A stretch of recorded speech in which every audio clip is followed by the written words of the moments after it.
Hi all, എല്ലാവർക്കും AZB അക്കാഡമിയിലേക്ക് സ്വാഗതം. റെയിൽവേയുടെ പുതിയൊരു നോട്ടിഫിക്കേഷൻ നാളെ തൊട്ട് നമുക്ക് ആപ്ലിക്കേഷൻ അയക്കാൻ സ്റ്റാർട്ട് ആകുവാണ്.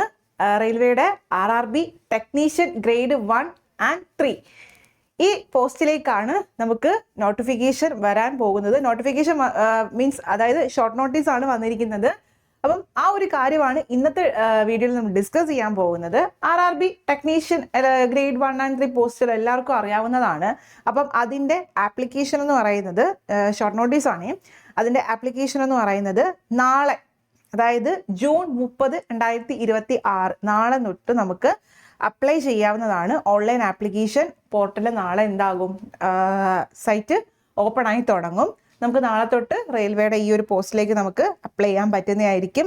ആൻഡ് ലാസ്റ്റ് ഡേറ്റ് എന്ന് പറയുന്നത് ജൂലൈ 29 കുറച്ച് നാൾ മുന്നേ ഇതിൻ്റെ ഒരു ഇൻഡിക്കേറ്റീവ് നോട്ടീസ് വന്നായിരുന്നു. ഇപ്പോൾ ഷോർട്ട് നോട്ടീസുമായി. ഇപ്പം നാളെ തൊട്ട് നമുക്ക് എന്ത് ചെയ്യാൻ പറ്റും, ഫുൾ നോട്ടിഫിക്കേഷൻ നാളെ തൊട്ട് നമുക്ക് അപ്ലൈ ചെയ്യാനുള്ള പോർട്ടൽ സൈറ്റ് ഓപ്പൺ ആകുന്നതാണ്.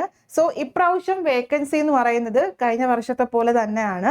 ഒരു 6557 വേക്കൻസി ആണ്. 6557 വേക്കൻസിയാണ് അവരിപ്പം നിലവിൽ പറയുന്നത്. അതിൽ ഏറ്റവും കൂടുതൽ വേക്കൻസി വരുന്നത് ടെക്നീഷ്യൻ ഗ്രേഡ് 3 പോസ്റ്റാണ്. ഓക്കെ, ടെക്നീഷ്യൻ ഗ്രേഡ് 3 പോസ്റ്റിലേക്കാണ് നിലവിൽ വേക്കൻസി കൂടുതൽ. അത് ഏകദേശം 6234 അവർ പറയുന്നത്. ആൻഡ് ഗ്രേഡ് 1 സിഗ്നലിന് അവർ പറയുന്ന വേക്കൻസി എന്ന് പറയുന്നത് 323 അത് വളരെ കുറവ് വേക്കൻസി ആണ്. ബട്ട് നിങ്ങൾ ഈ വേക്കൻസി ഒന്നും കാര്യമാക്കണ്ട. കാരണം നോട്ടിഫിക്കേഷൻ വരുന്ന സമയത്ത് ഇത്രയും വേക്കൻസി ഉള്ളൂ എങ്കിലും അത് ഗ്രാജുവലി ഇൻക്രീസ് ചെയ്യാം. സോ വേക്കൻസി കുറവാണെന്ന് വെച്ചിട്ട് അപ്ലൈ ചെയ്യാതിരിക്കരുത്. എന്ത് ചെയ്യുക, അപ്ലൈ ചെയ്യാൻ ശ്രമിക്കുക. ഓക്കെ, സോ ഇതിൻ്റെ വേക്കൻസി എന്ന് പറയുന്നത് നമ്മുടെ ഇനിഷ്യൽ പേ എന്ന് പറയുന്നത് 29,200 ആൻഡ് 19,90 എന്തെന്ന് പറയുന്നത് ഇതിൻ്റെ സാലറി എന്ന് പറയുന്നത്. മെഡിക്കൽ സ്റ്റാൻഡേർഡ് B1 ആണ് ഗ്രേഡ് 1. ഗ്രേഡ് 3ക്ക് നോട്ടിഫിക്കേഷൻ വരുമ്പോൾ അത് റെഫർ ചെയ്യാനാണ് കൊടുത്തിരിക്കുന്നത്. ആൻഡ് ഏജ് ലിമിറ്റ് നമുക്കറിയാം 18 മുതൽ 33 ഏജ് ലിമിറ്റ്. വേക്കൻസിയും ഇതാണ് ഇവിടെ പറയുന്നത്. അപ്പോൾ നാളെ നമുക്ക് അപ്ലൈ ചെയ്ത് സ്റ്റാർട്ട് ചെയ്ത് തുടങ്ങാൻ പോകുന്ന ഈ ഒരു എക്സാം ആർക്കൊക്കെയാണ് അപേക്ഷിക്കാൻ പറ്റുക? ഓക്കെ, ആർക്കൊക്കെയാണ് അപേക്ഷിക്കാൻ പറ്റുകയെന്ന് നോക്കാം. അതായത് ടെക്നീഷ്യൻ ഗ്രേഡ് 1 ആ പോസ്റ്റിലേക്ക് നമുക്ക് ക്വാളിഫിക്കേഷൻ, ഇത് കഴിഞ്ഞ വർഷത്തെ ക്വാളിഫിക്കേഷൻ തന്നെ ആയിരിക്കും, മാറ്റമൊന്നും വരാൻ ചാൻസ് ഇല്ല. ക്വാളിഫിക്കേഷൻ എന്ന് പറയുന്നത് bachelor of science in physics, electronics, computer science, IT, instrumentation. ഈ പോസ്റ്റിൽ ഈ ഒരു ഡിഗ്രി ഉള്ളവർക്ക് ഏതൊക്കെയാ? Physics, electronics, then IT, instrumentation. ഈ ഒരു ഡിഗ്രി നിങ്ങൾക്കുണ്ടെങ്കിൽ ഗ്രേഡ് 1 എന്ന പോസ്റ്റിലേക്ക് നിങ്ങൾക്ക് അപ്ലൈ ചെയ്യാനായിട്ട് പറ്റും. ഓക്കെ, അതല്ലാന്നുണ്ടെങ്കിൽ BSc in A combination of any sub stream of basic stream of physics, ഈ പറഞ്ഞതിനെ തന്നെ സബായിട്ട് പഠിച്ച ആരെങ്കിലും ഉണ്ടെങ്കിൽ അവർക്ക് എന്ത് ചെയ്യാൻ പറ്റും, ടെക്നീഷ്യൻ ഗ്രേഡ് 1 അപ്ലൈ ചെയ്യാനായിട്ട് പറ്റും. അതല്ലാന്നുണ്ടെങ്കിൽ 3 വർഷത്തെ ഡിപ്ലോമ കോഴ്സാണ് പറയുന്നത് in engineering in the above stream. ഈ പറഞ്ഞ ഏതെങ്കിലും ഒരു സ്ട്രീമിലുള്ള 3 years ഡിപ്ലോമ കോഴ്സ് ഉണ്ടെങ്കിൽ തന്നെ നിങ്ങൾക്ക് ഗ്രേഡ് 1 പോസ്റ്റിലേക്ക് അയക്കാനായിട്ട് പറ്റും. ഓക്കെ, ദെൻ അടുത്തെന്ന് പറയുന്നത് ടെക്നീഷ്യൻ ഗ്രേഡ് 3 ആണ്. ഓക്കെ, ടെക്നീഷ്യൻ ഗ്രേഡ് 3ലാണ്. അതിൽ നമുക്ക് ഒരുപാട് പോസ്റ്റുകൾ അവൈലബിൾ ആണ്. ടെക്നീഷ്യൻ ഗ്രേഡ് 3ൽ ഒരുപാട് പോസ്റ്റുകൾ അവൈലബിൾ ആണ്. അത് ഏകദേശം എനിക്ക് തോന്നുന്നു ഒരുപാട് ട്രേഡ് റിലേറ്റ് ചെയ്ത പോസ്റ്റുകളാണ്. അപ്പോൾ അതിൽ ഡീറ്റെയിൽ ആയിട്ടുള്ള വീഡിയോ നമുക്ക് ഫുൾ നോട്ടിഫിക്കേഷൻ വന്നതിന് ശേഷം ചെയ്യാവുന്നതാണ്. ചെയ്യും. ഓക്കെ, അപ്പം ഇതിലിപ്പം ട്രാക്ക് മെഷീൻ്റെ കാര്യമാണ് ഇവിടെ പറയുന്നത്. ട്രാക്ക് മെഷീൻ മാത്രമല്ല, വെൽഡർ, ദെൻ ഇലക്ട്രിക്കൽ ഫിറ്റർ, അങ്ങനെ മെക്കാനിസ്റ്റ്, അങ്ങനെ ഒരുപാട് നമ്മൾ ഗ്രൂപ്പ് ഡിക്ക് ഏകദേശം സാമ്യതയുള്ളതാണ്. അങ്ങനെ ഒരുപാട് പോസ്റ്റുകൾ ഈ ഒരു ടെക്നീഷ്യൻ ഗ്രേഡ് 3ക്കകത്ത് വരും. അപ്പം ഇതിൻ്റെ ബേസിക് ക്വാളിഫിക്കേഷൻ എന്ന് പറയുന്നത് മെട്രിക്കുലേഷൻ ആണ്. 10ാം ക്ലാസ് ആണ്, SSLC മെട്രിക്കുലേഷൻ ആണ്, പ്ലസ് അവർ ITI പറയുന്നുണ്ട്. ഓക്കെ, അപ്പോൾ 10ാം ക്ലാസ് മാത്രമല്ല 10ാം ക്ലാസ്സും ITI ഉള്ളവർക്കാണ് ഇത് apply ചെയ്യാവുന്നത്.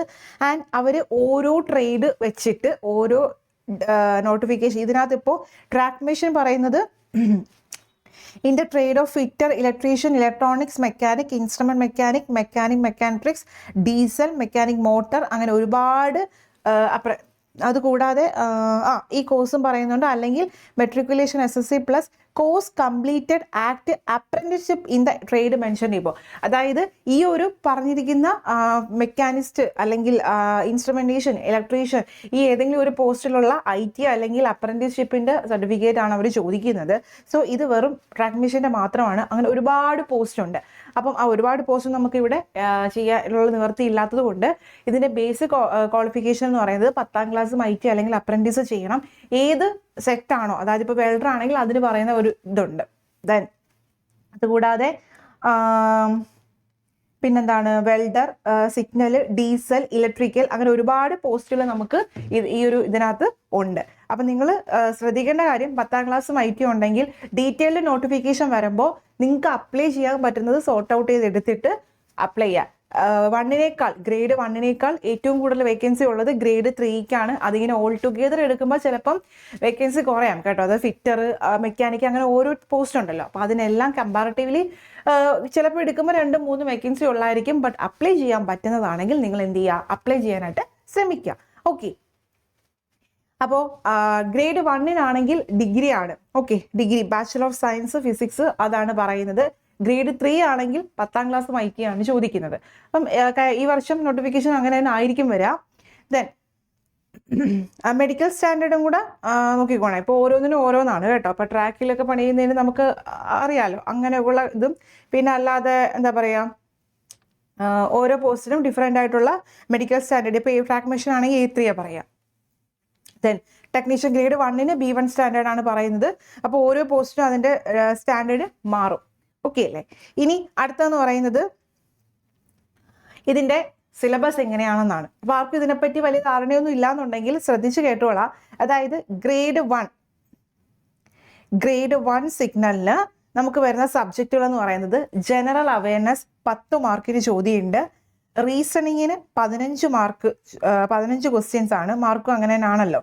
Then computer and application ഉണ്ട്. കമ്പ്യൂട്ടറിൽ ചോദ്യം 20 ചോദ്യങ്ങളുണ്ട്. ഓക്കെ, ഇനി അതായത് റെയിൽവേയുടെ മറ്റ് എക്സാംസിൽ നിന്നും ഇത് ഡിഫറെൻ്റ് ആയിട്ടിരിക്കുന്നത് ഇതിൻ്റെ സിലബസ് തന്നെയാണ്. മറ്റേതിനകത്തൊന്നും നമുക്ക് എങ്ങനെയാണ് GK ഫുള്ളായിട്ടാണ്, അത് ഈ കമ്പ്യൂട്ടർ ഉൾപ്പെടെയാണ് നമുക്ക് GK ഒരു 30 ക്വസ്റ്റ്യൻ അറൗണ്ട് വരുന്നത്. ഓരോന്നും ഡിഫറെൻ്റ് അല്ലേ. അതായത് RPF വേറെ ആയിരിക്കും, അണ്ടർ ഗ്രാജുവേറ്റ്, NTPC ഗ്രാജുവേറ്റ്, അതിനെല്ലാം നമുക്ക് റീസണിങ് മാത്സ് വരും. പിന്നെ GK ഓൾ ടുഗെദർ ആണ്. ബട്ട് ഇവിടെ അങ്ങനെയല്ല. ഇവിടെ കമ്പ്യൂട്ടറിന് 20 question, maths 20 question, then basic science and engineering 35. അതായത് നമ്മുടെ ഫിസിക്സ് ക്വാളിഫിക്കേഷൻ ആണ് പറയുന്നത്, അല്ലെ ഫിസിക്സ് ഇൻസ്ട്രുമെന്റേഷൻ അങ്ങനത്തെ ക്വാളിഫിക്കേഷൻ ആണ് പറയുന്നത്. ഫിസിക്സ് സബായിട്ട് പഠിച്ചവർക്ക് എന്ത് ചെയ്യാം, അപ്ലൈ ആവുന്നതാണ്. അപ്പോൾ അങ്ങനെയുള്ള വിഷയം, അതായത് ആ പറഞ്ഞ ടോപ്പിക്കുകളിൽ നിന്നും എന്തുണ്ട്, ക്വസ്റ്റ്യൻ ഉണ്ട്. അതൊരു 35 മാർക്കിന് അതിൻ്റെ ക്വസ്റ്റ്യന് ഉണ്ട്. ഓക്കെ അല്ലേ? അപ്പോൾ അങ്ങനെയാണ് ഓൾ ടുഗെദർ എന്ത് വരുന്നത്, 100 ക്വസ്റ്റ്യൻ 100 മാർക്കിന് വരുന്നത്.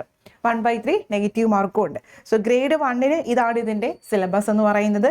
ഇനി ഗ്രേഡ് 3 ടെക്നീഷ്യൻ ഗ്രേഡ് 3ക്ക് കമ്പാരിറ്റീവ്ലി എളുപ്പമാണ്.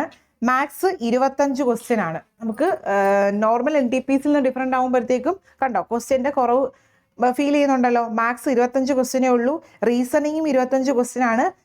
സയൻസിനാണ് ഇവിടെ മുൻതൂക്കം. അത് 40 ക്വസ്റ്റ്യൻ സയൻസിൽ നിന്നുണ്ട്. ജനറൽ അവയർനെസ് മാത്രം 10. ജനറൽ അവയർനെസ് എന്ന് പറയുമ്പോഴത്തേക്ക് ഏതാ, നമ്മുടെ history, geography, polity, GK, current affairs എല്ലാം വരും. ബട്ട് സയൻസ് എന്ന് പറയുമ്പോൾ നമ്മുടെ ഫിസിക്സ്, കെമിസ്ട്രി, ബയോളജി അല്ലേ, അതാണ് 40 ക്വസ്റ്റ്യൻ വരുന്നത്. അപ്പോൾ ക്വസ്റ്റ്യൻ്റെ പാറ്റേൺ ഓൾ ടുഗെദർ 100 ക്വസ്റ്റ്യൻ തന്നെ ഉണ്ട്. അപ്പം മറ്റ് NTPCയുടെ പരീക്ഷ വെച്ച് നോക്കുവാണെങ്കിൽ, NTPC ഒക്കെ പോലത്തെ എക്സാം വെച്ച് നോക്കുവാണെങ്കിൽ മാത്സും റീസണിങ്ങും കുറവാണ്, സയൻസും GK ആണ് കയറുന്നത്. അപ്പോൾ മാത്സും ഒക്കെ വീക്കായിട്ടുള്ളവർക്ക് വേണമെങ്കിൽ, ITI ഒക്കെ ഉള്ളവർക്കാണെങ്കിൽ, ITI ക്വാളിഫിക്കേഷൻ ഉണ്ടായതുകൊണ്ട് തന്നെയാണ് ഇങ്ങനൊരു നമുക്കൊരു ക്വസ്റ്റ്യൻസിൽ വരുന്നൊരു ഡിഫറൻസ് ഫീൽ ചെയ്യുന്നത്. ഓക്കെ, അപ്പോൾ പറഞ്ഞു വരുന്നത് 10ാം ക്ലാസ്സും ITI ഉള്ളവർ 10th IT ഉള്ളവർ ഉറപ്പായിട്ടും ഇത് എന്ത് ചെയ്യുക, അപ്ലൈ ചെയ്യാനായിട്ട് ശ്രമിക്കുക. ആൻഡ് ഡിഗ്രി സയൻസും പിന്നെ നേരത്തെ പറഞ്ഞ എന്തൊക്കെയാണ് ഇലക്ട്രോണിക്സ്, എഞ്ചിനീയറിംഗ് സ്റ്റുഡൻസ്, ഇത് സബ്ബായിട്ട് പഠിച്ചവർ, അവർക്കും എന്ത് ചെയ്യാം, ഇത് അപ്ലൈ ചെയ്യാവുന്നതാണ്. ഓക്കെ അല്ലേ? അപ്പം നാളെയാണ് സ്റ്റാർട്ടിങ്, ജൂലൈ 29 ലാസ്റ്റ് ഡേറ്റ്. അന്ന് വരെ നമുക്കിത് അപ്ലൈ ചെയ്യാം. പരീക്ഷ ഈ വർഷം തന്നെ കാണും. വേക്കൻസി കുറവാണെന്ന് വെച്ചിട്ട്, വേക്കൻസി കുറവല്ല, കഴിഞ്ഞ പ്രാവശ്യം ഇങ്ങനെ തന്നെ ആയിരുന്നു. ഇനി ഒരു കാര്യം ആദ്യം തന്നെ പറയട്ടെ, കട്ട് ഓഫ് കയറി തന്നെ നിൽക്കത്തുള്ളൂ. ഓക്കെ, കട്ട് ഓഫ് കയറി തന്നെ നിൽക്കത്തുള്ളൂ. അതും കൂടി മനസ്സിലാക്കി വെക്കണം. കാരണം എളുപ്പമാണെന്ന് വെറുതെ പറയുന്നില്ല, കട്ട് ഓഫ് കയറി തന്നെ നിൽക്കും.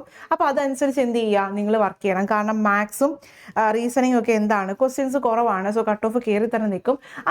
അതനുസരിച്ച് നിങ്ങൾ എന്ത് ചെയ്യണം, ഇൻറ്റൻസീവായിട്ട് നിങ്ങൾ എന്ത് ചെയ്യണം, വർക്ക് ചെയ്താലേ നമുക്കിത്. ഇപ്പം നാളെ ഇപ്പോൾ നോട്ടിഫിക്കേഷൻ വിളിക്കുമ്പോൾ 1 month നോട്ടിഫിക്കേഷൻ അയക്കാനുള്ള സമയമുണ്ട്. അപ്പോൾ എങ്ങനെ പോയാലും ഒരു 3-4 മാസം നിങ്ങൾക്ക് കിട്ടും. ഓക്കെ അല്ലേ? അപ്പോൾ അത് എന്ത് ചെയ്യുക, ഇപ്പോൾ തന്നെ പഠിച്ച് തുടങ്ങുക. അപ്പം നിങ്ങളെ സഹായിക്കാനായിട്ട് ഞങ്ങൾ AZB അക്കാഡമി നിങ്ങളുടെ കൂടെ ഒപ്പം തന്നെയുണ്ട്. റെയിൽവേയുടെ അതായത് നമുക്കിപ്പം ഗ്രേഡ് 3 മാത്സ്, റീസണിങ് ആണ്, സയൻസ്, അവയർനെസ്. നിങ്ങൾക്കറിയാം ഈ ഒരു വിഷയം ഒഴിച്ച് ബാക്കിയെല്ലാം നമ്മുടെ എന്താണ് NTPCയുടെ ടോപ്പിക്കുകൾ തന്നെയാണ്. സോ NTPCയുടെ ടോപ്പിക്കുകൾ റെയിൽവേയുടെ കോഴ്സ് പർച്ചേസ് ചെയ്യുവാണെങ്കിൽ നിങ്ങൾക്ക് എന്ത് ചെയ്യാൻ പറ്റും, മാത്സും റീസണിങ്ങും സയൻസും ജനറൽ അവയർനെസ്സും ഇതെല്ലാം നിങ്ങൾക്ക് അതിൽ നിന്ന് കിട്ടുന്നതാണ്. സോ കോഴ്സ് പർച്ചേസ് ചെയ്ത് നിങ്ങൾ എന്ത് ചെയ്യുക, പഠിക്കാനായിട്ട് ശ്രമിക്കുക. എന്തെങ്കിലും ഡൗട്ടോ കാര്യങ്ങളോ ഉണ്ടെങ്കിൽ താഴെ കാണുന്ന നമ്പറുമായിട്ട് കോൺടാക്ട് ചെയ്യുക. അപ്പം ഓൾ ടുഗെദർ നോക്കുവാണെങ്കിൽ മറ്റ് NTPCയുടെ അതുപോലെ തന്നെ ഗ്രേഡ് 3 മാത്തമാറ്റിക്സ്, റീസണിങ്ങും എല്ലാം ഒരുപോലെ തന്നെ ഉണ്ട്. ക്വസ്റ്റ്യൻസിൻ്റെ എണ്ണം കുറവേ ഉള്ളൂ. ക്വസ്റ്റ്യൻസിൻ്റെ എണ്ണം കുറയുമെന്ന് വെച്ചിട്ട് നമ്മുടെ സിലബസ് കുറയുന്നില്ല, എല്ലാം തന്നെ വേണം. ഓക്കെ അല്ലേ? അപ്പം പിന്നെ നമുക്ക് വരുന്നതെന്ന് പറയുന്നത് നമ്മുടെ basic science and engineering, physics background ഉള്ളവർക്കുള്ളതാണ്. ഓക്കെ, അപ്പോൾ ഇപ്പോൾ തന്നെ എന്ത് ചെയ്യുക, വായിക്കുമ്പോൾ തന്നെ നമ്മൾ നോട്ടിഫിക്കേഷൻ വന്ന് അത് ആഴ്ചയൊക്കെ കഴിഞ്ഞിട്ട് പഠിക്കാൻ നിൽക്കരുത്. ഇന്ന് തന്നെ എന്ത് ചെയ്യുക, പഠിച്ച് തുടങ്ങുക. ഓക്കെ, സോ മറ്റൊരു വീഡിയോയിൽ കാണാം. താങ്ക്